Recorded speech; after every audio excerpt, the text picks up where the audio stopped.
여러분 오늘 본문 12장 사무엘상 12장 내용은 이스라엘의 마지막 사사이자 또 선지자였던 사무엘이 이스라엘 백성을 향해서 마지막 고별 설교를 하는 장면입니다.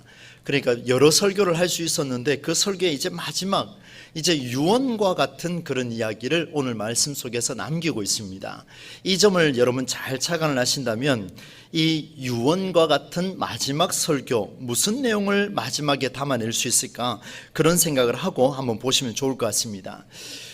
저도 이 말씀을 보면서 제가 만약에 고별 설교를 한다면 무슨 설교를 할 수 있을까, 지나왔던 교회들을 이렇게 한번 되돌아보면서 어떤 설교를 했는지도 한번 생각을 해보게 되었는데, 그런 생각이 들었습니다. 매 시간 말씀을 들고 설 때마다 고별 설교와 같은 그런 심정으로 말씀을 선포할 수 있으면 얼마나 좋을까.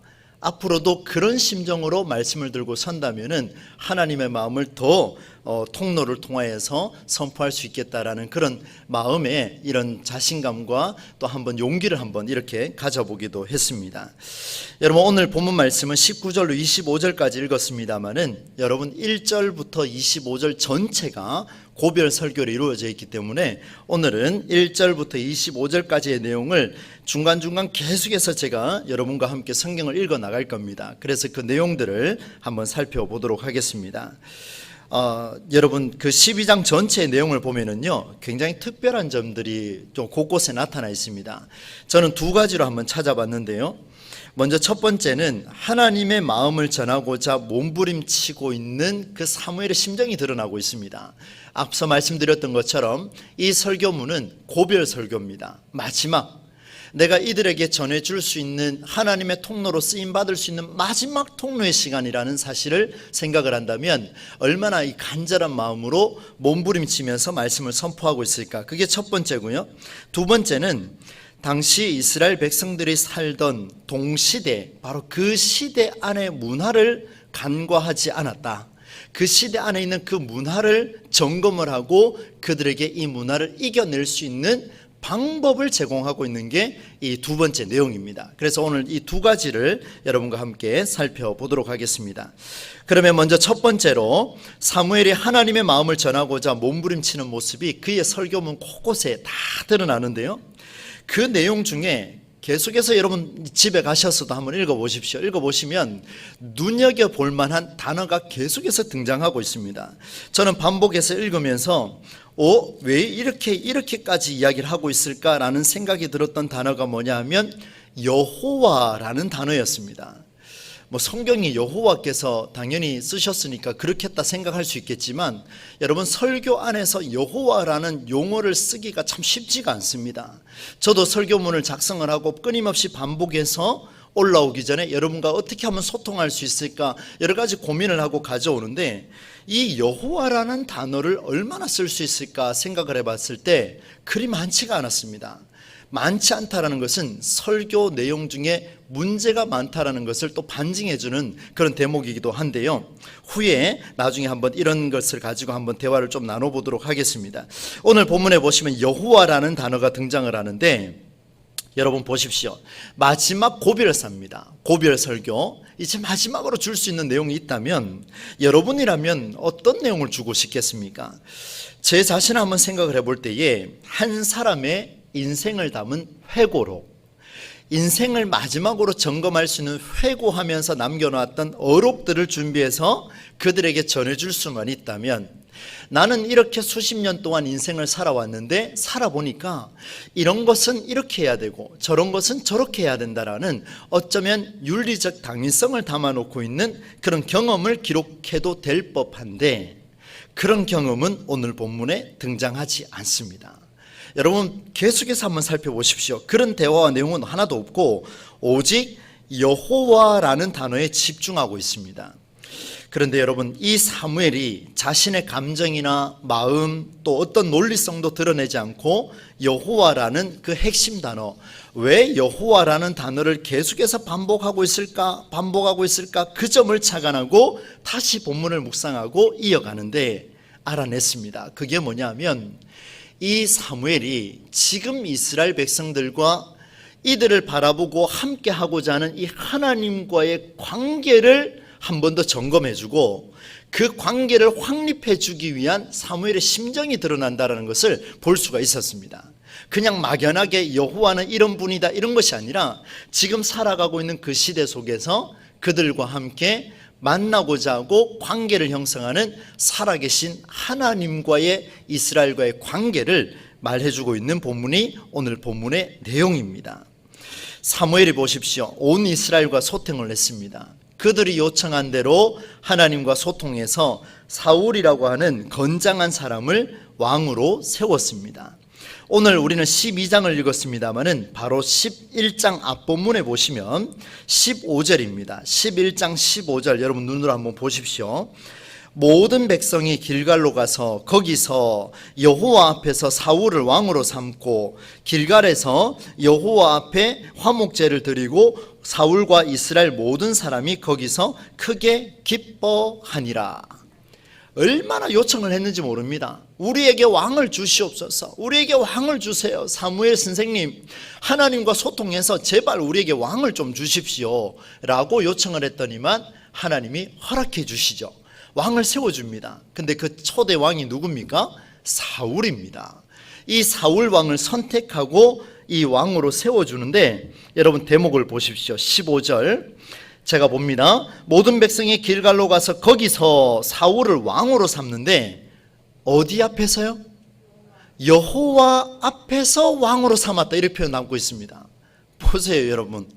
여호와 앞에서 왕으로 삼고 또 길갈에서 화목제를 드리는데 누구 앞에서요? 여호와 앞에. 왜 자꾸 이렇게 반복을 하고 있을까? 여러분 보세요. 이스라엘 백성들은 하나님을 믿는 백성들입니다. 오늘 우리 시대처럼 우리 그리스도인들도 하나님을 믿는 백성들입니다. 저도 하나님을 믿는 주의 종입니다. 그런데 이 말씀을 묵상하는데 너무 당연스럽게 다가왔던 여호와 앞에서라는 이 단어가 오늘은 조금 더 가슴을 관통합니다. 왜요? 사울을 왕으로 삼고 그 하나님 앞에 화목제를 드리는데 보니까 여호와 앞에서 그것을 드리고 기뻐하였다라고 표현을 담은 후에 이제 마지막 고별 설교로 들어가고 있습니다. 사무엘이 이렇게 말하고 있습니다. 내가 누구의 소를 빼앗았느냐?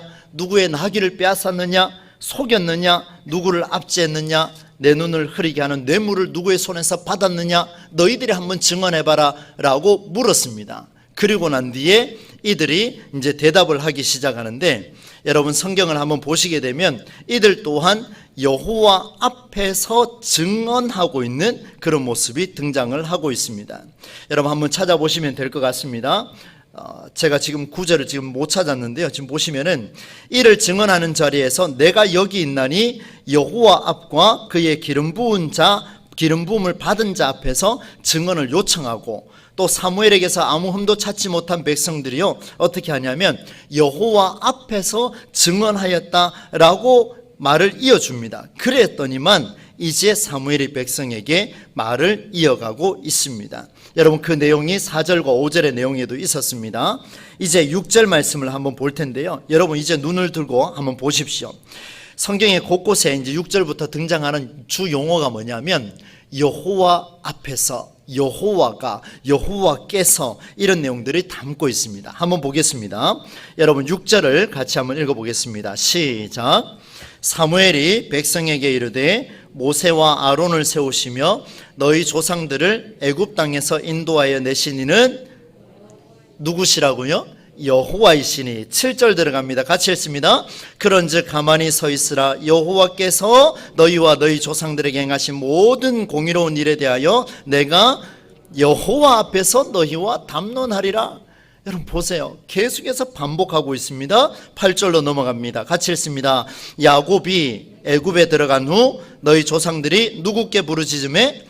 여호와께 부르짖었어요. 살려주십시오라고 부르짖었더니만 누가 모세와 아론을 보내줍니까? 여호와께서 모세와 아론을 보내주시고 그 다음 9절로 넘어가도록 하겠습니다. 그들이 그들의 하나님 누구를 잊었다 표현하고 있습니까? 여호와를 잊은지라. 부르짖고 난 뒤에 너희들을 구해줬더니만 또 너희들은 누구를 잊었냐면 부르짖었던 그 대상을 잊어버렸더라. 그렇게 표현을 담고 있습니다. 이어서 9절에서 보면은 시스라와 블레셋과 모압 왕의 손에 넘기셔서 그들로 하여금 치게 하셨는데 10절 같이 읽습니다. 시작. 백성이 여호와께 부르짖어 이르되 우리가 여호와를 버리고 바알들과 아스다롯을 섬김으로 범죄하였나이다. 그러하오나 이제 우리를 원수들의 손에서 건져 내소서. 그리하시면 우리가 주를 섬기겠나이다 하매. 이렇게 담고 있습니다. 이제 저를 한번 보십시오. 이 10절까지 왔습니다. 보니까 여호와 하나님께 부르짖어서 하나님이 그들을 살려주시고 또 그 하나님을 잊어버리고 또 하나님이 그들을 살려주시고 이게 계속해서 반복됐습니다. 그런데 그 속에서 그 일의 역사를 이루어 가신 분이 누구였습니까? 여호와 하나님이셨습니다. 이들은 잊어버렸습니다. 모든 일의 주어가 누구냐면 여호와 하나님이셨는데 모든 단어의 내용의 주어가 누구냐면 여호와이신데 살다 보니까 여호와가 잠시 사라져 버렸습니다. 그리고 난 뒤에 무슨 일이 생기니까 다시 누구를 찾냐면 여호와 하나님께 기도합니다. 그랬더니만 하나님은 감사하게도 또다시 그들을 용서해 주시고 그들을 살려 주십니다. 이게 반복되고 있어요. 보십시오. 하나님은 전적인 주권을 가지고 이들을 살려주시고 그들의 자녀들을 보살펴 주시고 그들의 가문을 지켜주셨는데 이들은 하나님을 주어로 삼지 않고 누구를 주어로 삼았습니까? 평안해지니까 내가 주어가 돼버린 거예요. 내가 주어가 돼버렸습니다. 여러분, 이렇게 살면 안 된다는 거 우리 수도 없이 많이 들었기 때문에 알고 있지만 오늘 성경에서는 아주 명확하게 우리에게 당부하고 있습니다. 너의 삶의 주인이 누구냐? 너의 삶의 주어가 누구냐? 또다시 물으십니다. 그게 바로 사무엘의 고백 설교의 핵심 단어로 등장하고 있습니다. 여러분, 이렇게 해서 11절에 보니까 하나님께서 여룻바알과 베단과 입다와 나 사무엘을 보내셔서 너희들을 살리셨는데 이렇게 표현하죠. 12절 같이 한번 읽어보겠습니다. 읽습니다. 시작. 너희가 암몬 자손의 왕 나하스가 너희를 치러 옴을 보고 너희의 하나님 여호와께서는 뭐라고 이야기하고 있습니까? 너희의 하나님 여호와께서는 너희의 왕이 되심에도 불구하고 너희 백성들의 삶을 전적으로 움직이고 주관하고 살려주는 분이 누구냐? 여호와 하나님이신데, 그분이 하나님이신데 너희들은 지금 누구를 왕을 또 세워달라고 이야기하느냐? 이 반문하고 있는 거예요. 왕을 세워달라고 해서 하나님이 왕을 세워주셨습니다. 그러나 그 이전에 하나님께서 원하시는 게 뭐냐 하면 이미 방법 자체가 잘못됐다라는 것을 보여줍니다. 얼마나 하나님께서 탄식하겠습니까? 우리의 삶의 주어가 여호와인가 아니면 다른 것들이 주어인지를 한번 생각해 보시기를 바랍니다. 하나님을 믿는 신앙으로 살아가면서 동시에 우리는 현실을 벗어날 수가 없습니다. 저는 오늘 하루도 이 말씀을 준비하면서 한 명의 또 목회자를 만나서 또 이렇게 여러 대화를 좀 나누었습니다. 많은 시대를 분별하면서 대화를 나누었는데 공통적인 대화가 뭐냐면 우리는 하나님을 믿는 자들이고 우리는 하나님을 믿는 자로서 주의 종으로 부름을 받았는데 우리의 현실은 너무 어렵다라는 거예요. 우리의 먹고 사는 문제가 힘들어지고 우리 시대를 바라보니까 앞으로의 교회가 걱정이 되고 앞으로의 10년 뒤를 바라보니 더 가슴을 치고 있는 이 아픈 현실들이 우리 눈에 보이는데 그러면 우리가 무엇을 해야 할까? 이 말을 대화를 나누는데요, 전부 다 포커스가 어딨냐면 하나님이 이 교회를, 하나님이 이 땅을, 하나님께서 이 세계를 어떻게 이끌어 가실 것인가에 대한 기대감이 아니라 저도 오늘 하루 동안 대화를 하는데요, 내가 뭐 할 수 있겠냐? 우리가 뭐 할 수 있겠냐? 이런 대화를 나누고 있었습니다. 여러분, 말씀을 준비하고 있는 저도 자칫 잘못하니까 하나님이 주어가 안 되고 하나님이 일하심을 기대하지 아니하고 저는 이 현실을 바라보고 우리의 미래가 있겠는가? 우리의 10년 뒤의 미래가 오늘 우리 대구 땅에 있을 수 있겠는가?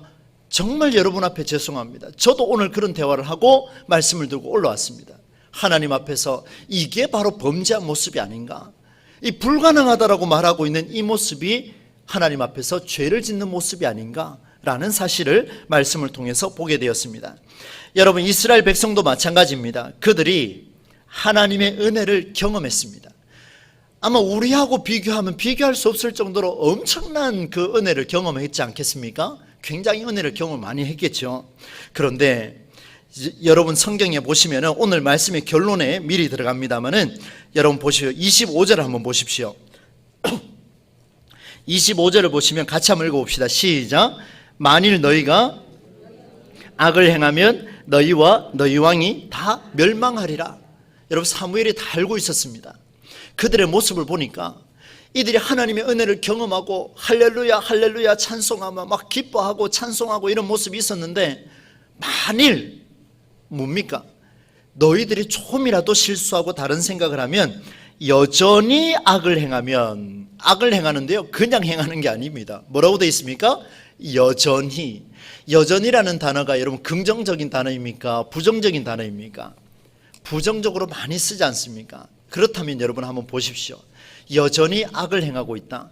오늘 우리는 말씀을 듣고 힘을 내서 돌아가지만 여전히 하나님이 살아계신가 묻고 있고, 오늘 우리는 다시 한번 새 힘을 얻고 내 삶의 주어가 여호와 하나님이십니다라고 고백을 했지만 돌아가서 물질적인 어려움에 부딪히니까, 관계성의 어려움에 부딪혀버리니까 여전히 우리는 하나님을 멀리하는 악을 행하는, 여러분 악을 행하는 게 도둑질하고 살인하는 것만을 말하는 게 아닙니다.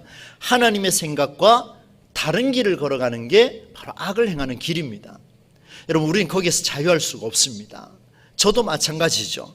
여러분 하나님께서 이것을 우리에게 말씀해 주시는데, 마음을 다하여 하나님을 섬기며 살아간다 해도 여전히 악을 행하는 일들은 우리에게 발생합니다. 주어가 바뀌는 일들은 끊임없이 일어나고 있습니다. 그리고 한편 마치 특별한 일이 생겼을 때 하나님이 주어인 것처럼 말하고 있지는 않은가? 여러분에게 꼭 집어서 말하지는 않습니다. 여러분 스스로 자신에게 물어보십시오. 좋은 일이 생겼을 때는 여호와께서 이 일을 만들어 주셨구나. 힘든 일이 발생했을 때는 뭐라고 이야기합니까? 뭐라고 이야기하겠습니까? 여러분에게 답을 맡기겠습니다. 여러분 뻔하지 않습니까? 그때도요 여호와께서 나에게 이런 일을 베푸셨다면 이제 나는 여호와의 뜻을 따라 어떻게 일어설 수 있을까? 이걸 고민할 때가 그때가 아니겠습니까? 바로 이 시대를 향한 우리 시대를 향한 하나님의 메시지입니다. 사무엘이 유언처럼 남긴 고별 설교에 와서 그들에게 강력하게 선포하고 있습니다. 다시 말하면 여호와 앞에서 살아가는 자, 너희 삶의 주어가 여호와 하나님이심을 계속해서 반복하기를, 여호와 앞에서, 여호와 앞에서. 이게 그냥 대수롭지가 않습니다. 그냥 넘어갈 단어가 아니에요. 여러분 여호와 앞에서라는 이 단어가 이스라엘 백성에게 이 가슴에 새겨지지 않으면 이들은 멸망할 수밖에 없습니다. 우리 예수 믿는 신앙인들이 우리가 갖추어야 할 메시지가 아니겠습니까? 그들을 살리는 유일한 길이 무엇인가를 사무엘이 알고 있었습니다. 그들을 설득하지 않습니다. 그들을 논리적으로 말하지 않습니다. 그들을 비판하지도 않습니다. 있는 그대로 이야기하는데 무엇이라고요? 여호와 앞에서. 사랑하는 성도 여러분, 오늘 우리 동부제일교회가 누가 뭐라 하더라도, 어떤 상황이 벌어진다 할지라도 우리만큼은, 오늘 특별히 수요 예배 참석하신 우리만큼은 여호와 앞에서 살아가는 그런 성도가 되시기를 주의 이름으로 축원합니다. 우리가 그런 삶을 살아야 되지 않겠습니까? 설교를 준비하면서 여러분 많은 유혹이 발생합니다. 성경을 읽어도 여러분 제가 성경 66권 저는 박사처럼 빠삭하게 잘 알 것 같죠? 갑자기 사투리가 튀어나오는데 여러분 그렇게 잘 알 것 같죠? 그죠? 저도 잘 모릅니다. 여러분 솔직하게 고백합니다. 왠지 아십니까? 과거에 해석된 것은 제가 많이 배웠기 때문에 알지요. 그런데 신기하게도요 오늘 우리 시대를 향하여서 이 말씀이 해석되지 않으면요 굉장히 괴롭습니다. 허리가 끊어질 만큼 가슴이 아픕니다. 왜요? 그만큼 통로가 되지 못하는 게 힘이 들거든요. 그때마다 유혹을 받는데요, 어떤 유혹을 받는지 아십니까? 이런저런 해석에 따라서 이 전화기 시계를 통해서, 전화기를 통해서 날라오는 수많은 SNS 메시지, 어떤 메시지 있는지 아십니까? 이런 설교에는 이런 예화를 쓰면 기가 막히게 은혜 받을 수 있다. 여러분 제가 웃으라고 말씀을 드렸는데 너무 심각하게 저를 받아보시면 제가 좀 심각해질 수 있습니다. 여러분 보십시오.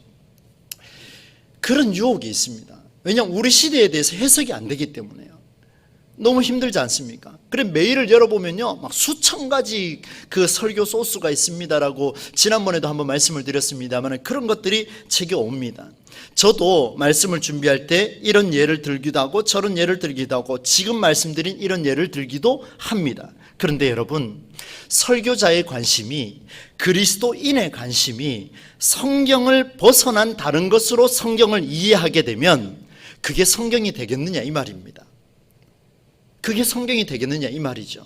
여러분, 여호와 앞에서 살아가는 것이 무엇인지 몰라서 다른 것을 예를 들어서 여호와 앞에서 사는 것은 이런 것입니다라고 말하면 들으면 여호와 앞에서가 본질입니까? 주변에서 들려오는 게 본질입니까? 여러분에게 맡기겠습니다. 여러분, 우리는요 주변에서 들려오는 것으로 살아계신 하나님의 간증을 듣는 것이 아니고 성경 안에서 들려오는 그 메시지를 들었을 때 살아계신 하나님을 만나고 그리고 난 뒤에 나가보니까 이런 간증이 살아나더라, 이런 고백이 우리에게 있기를 축원합니다.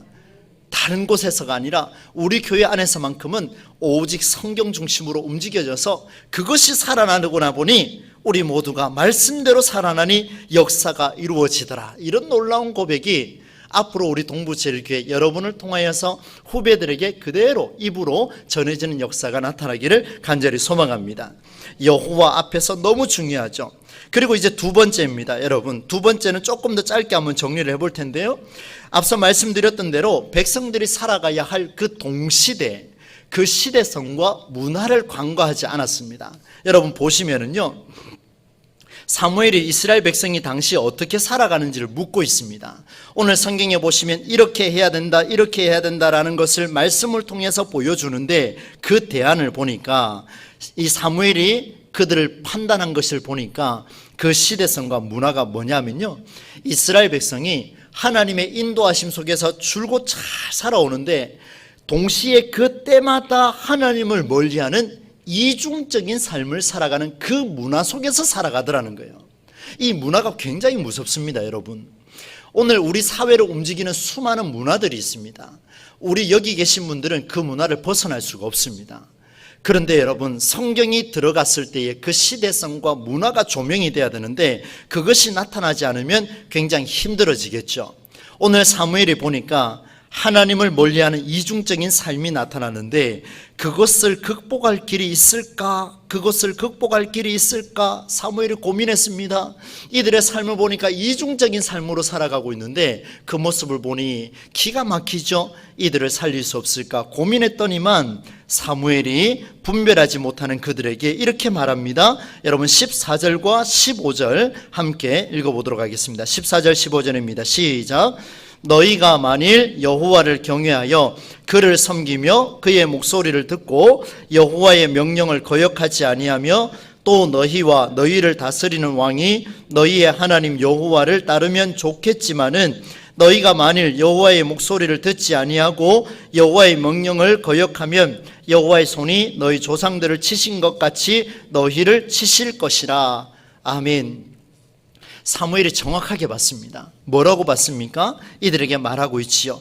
너희들이 이 이중적인 삶, 앞서서는 하나님을 경외한다고 이야기하고 돌아서서는 내 의지대로 살아가고 있는 그 모습을 보니 이중적이니까 이제 돌아올 길을 가르쳐 주는데 그 극복할 방법이 뭐냐 하면 이런 방법이었습니다. 하나님 여호와를 따르는 것이 좋겠다라는 말입니다. 그런데 여러분 14절 끝부분에 보시면은 참 기가 막혀요. 너희와 너희를 다스리는 왕이 너희의 하나님 여호와를 따르면 뭐라고 되어 있습니까? 좋겠지만은 제가 이렇게 표현을 했습니다.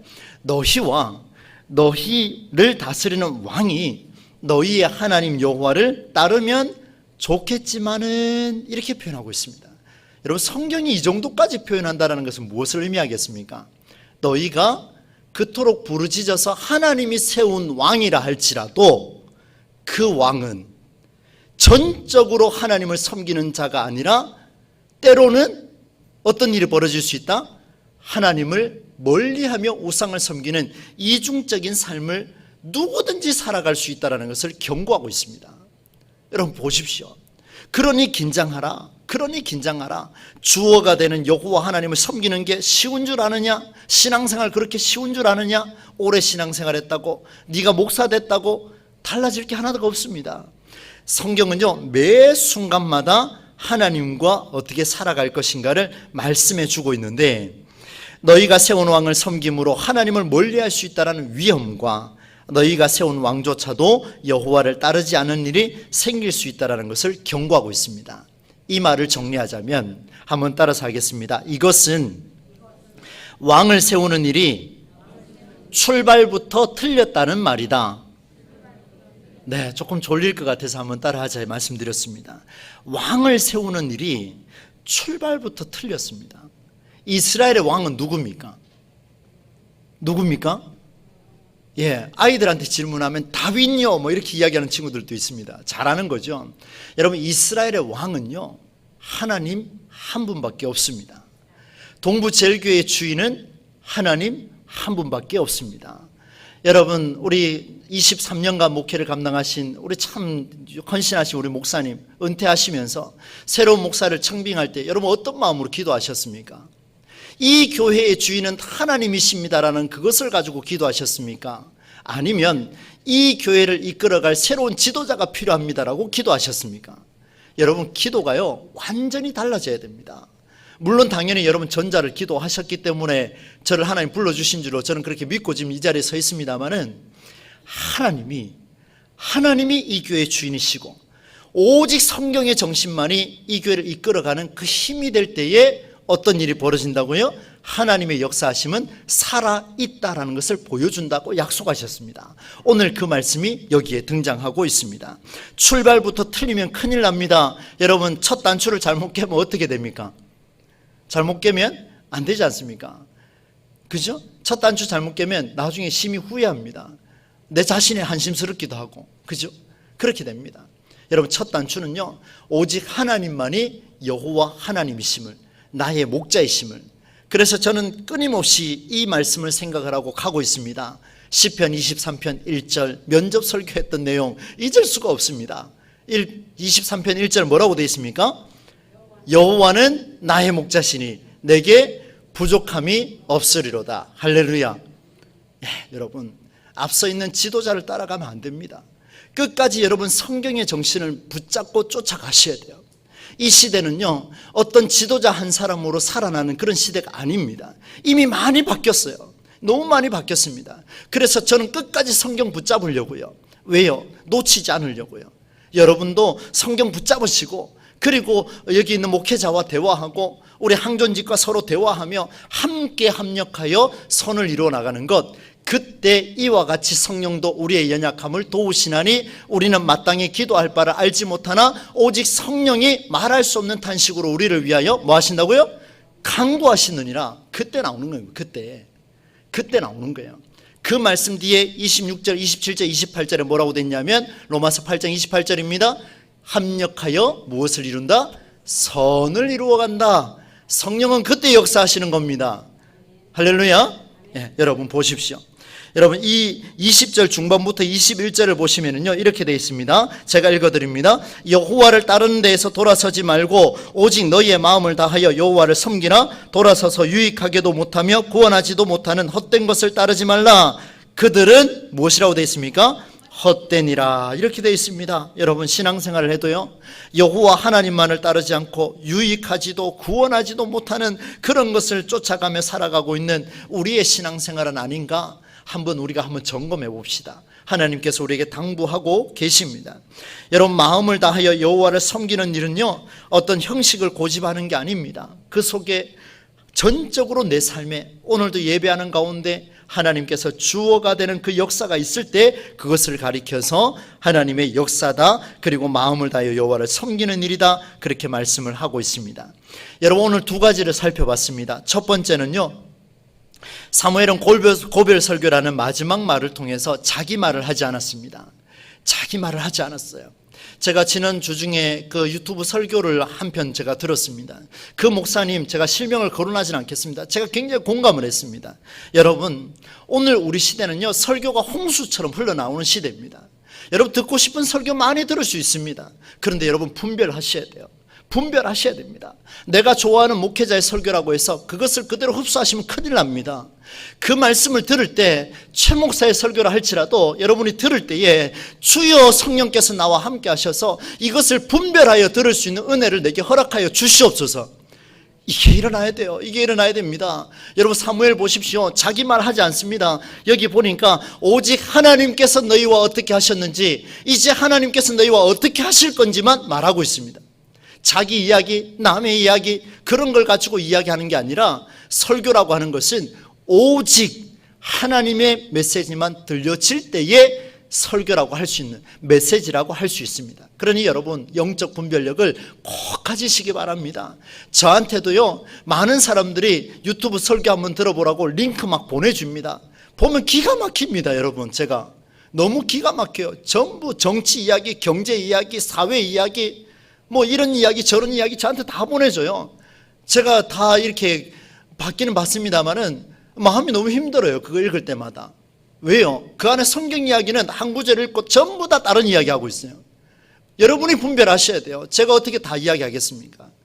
여러분 분별할 수 있는 은혜가 있어야 됩니다. 오직 여호와께서 무엇을 행하셨는지 여호와 앞에서 살아가는 게 뭔지를 분별해서 들을 수 있어야 그것이 살아서 내 안에 역사하시리라 믿습니다. 이게 첫 번째였어요. 두 번째는요, 사무엘은 이스라엘 백성이 처한 시대적 상황, 문화, 바로 이중적 신앙을 살아가는 그들의 모습을 무시하지 않고 그대로 선포했습니다. 여러분 이 두 가지를 보면서 저는 이런 생각을 하게 됐습니다. 여호와를 강조하고 시대적인 문화를 경고했다라는 점은 다시 말씀드리면 그렇게 살지 못하고 있는 이스라엘 백성들을 사랑하는 마음으로 경고하는 모습이 들어있음을 알 수가 있습니다. 여호와 앞에서 시대적 문화를 이겨내라, 분별하라, 이 모든 것들은 그렇게 살지 못하고 있는 모습을 경고하는 모습인데, 여러분 사무엘이 누굽니까? 사사지요, 선지자지요, 그들을 가르쳤던 사람입니다. 그러면 평생을 그들을 가르쳤는데 여전히 우상 숭배하고 이중적 삶을 살아가고 있는 그들을 향하여서 마지막 고별 설교를 해야 된다면 뭐라고 이야기하겠습니까? 저 같으면요 굉장히 훈계할 것 같습니다. 내 자식이 그렇게 산다면요 저 굉장히 꾸짖을 것 같아요. 아파서요. 꾸짖을 것 같습니다. 그런데 꾸짖으며 정신 차리라고 말하는 것이 옳을진데 그는 그렇게 말하지 않습니다. 왜 사무엘이 꾸짖지 아니하고 그들을 향하여 진실만 이야기하고 여호와 앞에서 분별하며 살라고 말하는지를 이제 결론을 통해서 말씀을 보도록 하겠습니다. 여러분 22절 말씀인데요, 같이 한번 읽겠습니다. 22절 시작. 여호와께서는 너희를 자기 백성으로 삼으신 것을 기뻐하셨으므로 여호와께서는 자기 백성을 버리지 아니하실 것이요. 아멘. 사무엘이 위대한 이유가 바로 여기 있습니다. 사무엘은 이스라엘 통치한 사람입니다. 그들을 위하여 눈물 옆에 무릎을 꿇었던 사람입니다. 그들을 위하여 피를 흘렸던 사람입니다. 그러면 내 생각과 내 경험과 내 신앙으로 그들을 꾸짖고 훈계하고 이놈들아 라고 그렇게 훈계해도 모자랄 판에 그가 여호와 앞에서 살라, 여호와 앞에서 살라 내 말 하지 않고 그 말만 한 이유는 이 백성의 주인은 내가 아니라 누구기 때문에요? 하나님이시기 때문에 그렇습니다.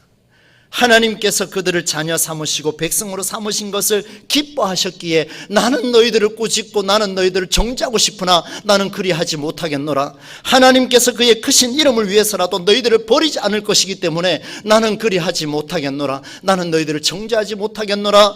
이제 나는 무엇을 할 것인가? 그 말씀이 유명한 말씀이죠. 23절 말씀입니다. 같이 읽습니다. 시작. 나는 너희를 위하여 기도하기를 쉬는 죄를 여호와 앞에 결단코 범하지 아니하고 선하고 의로운 길을 너희에게 가르칠 것인즉. 아멘. 나는 너희를 위하여 기도하겠노라. 여러분 참 지도자는요 여기에서 나옵니다. 그들을 위하여 정죄하고 훈계하고 그들을 소위 바른 길이라고 말하면서 움직이고 있는 그 모습들, 저에게도 주시는 말씀이죠. 제가 지금 뼈저리게 지금 느끼고 있는 대목입니다. 여러분 보십시오. 이게 바로 지도자의 모습입니다. 이게 바로 그리스도인의 모습입니다. 하나님께서 그의 크신 이름을 위해서라도 백성을 버리지 아니하실 것이기 때문에 나는 너희들의 모습을 보고 다시금 주님 앞에 무릎을 꿇노라. 내 배우자가 문제가 있습니까? 내 부모가 문제가 있습니까? 내 자녀가 문제가 있습니까? 그들을 정죄하지 마시고 그들을 훈계하지 마시고 바른 길은 말해야 되겠지만 그러나 바른 길을 말하기 이전에 뭐 하라고요? 주님 앞에 기도하기를 싫은 죄를 범하지 아니할 때에 하나님께서 우리에게 지혜를 더해 주실 겁니다.